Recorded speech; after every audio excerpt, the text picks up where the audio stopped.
From 2009 to 2016, Mark Lamb was coach and general manager of the Swift Current Broncos. And in 2010, this young boy named Colby Cave showed up with the Broncos and ended up playing his entire Western Hockey League career in Swift Current. Mark, first of all, thanks for joining us under these circumstances.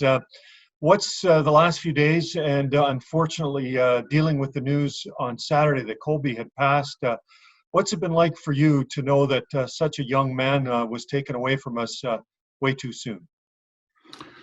Yeah, the news was devastating. I got it early this morning, and from Dave Tippett. And first, we kind of thought it was an aneurysm that we all kind of know about, but it wasn't that at all. It was something way worse. For you, when something like this happens, I think people who are familiar with Colby might know a bit about him, but now people want to know more about him. You spent so much time with him from a teenager into his growth into a young man. How would you describe, the kind of kid he was and the kind of person he's grown into? Well, he's a farm boy from Saskatchewan, and that's we had a lot in common when he first walked into the dressing room, and just being that type of person, brought up that way. So, but he right from day one, he was just respectful. He had no arrogance. He had no ego. As we all know now, that he's lived his short life the right way. He did all the right things, made so many people happy.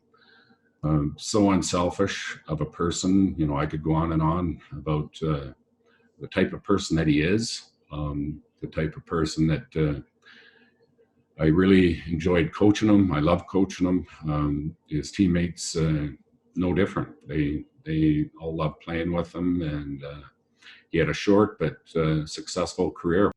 One of the things I noticed when I got a chance to meet and spend any time with Colby is that he had a smile that we often say lights up a room, and whether it was a dressing room, a meeting room, a hotel room, is that something that you really that really stuck out for you when you first got to meet him and know him? Yeah, it does, that infectious smile. He had a lot of life to him, and it was all positive. The only other time that he didn't have that infectious smile is when you're on a losing streak, and he could bring the grit then too. But that's what a true leader does. But people gravitated to him. Mark, one thing that is not taken lightly on any sports team, especially in hockey, where you see, the captain wearing the C. He became a captain for you for a couple of seasons. Did he just have all the right qualities as a player and a person that made that a natural choice? Yeah, it was a complete no-brainer. Everybody, he was a true leader. We do a vote.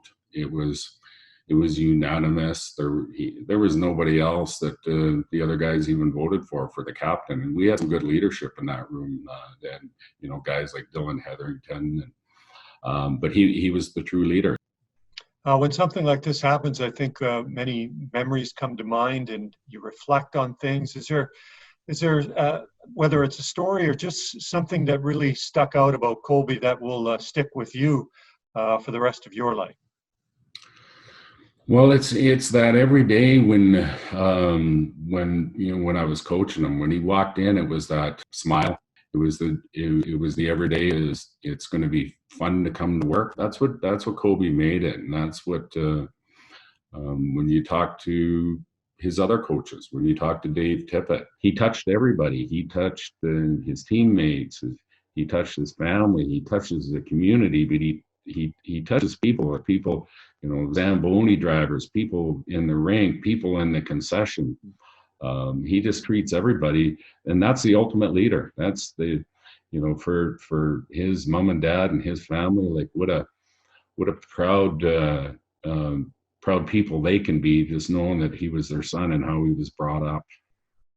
Mark, under some terrible circumstances, we thank you for your time and just appreciate your insight into a young man like Colby Cave. Yeah, thank you very much.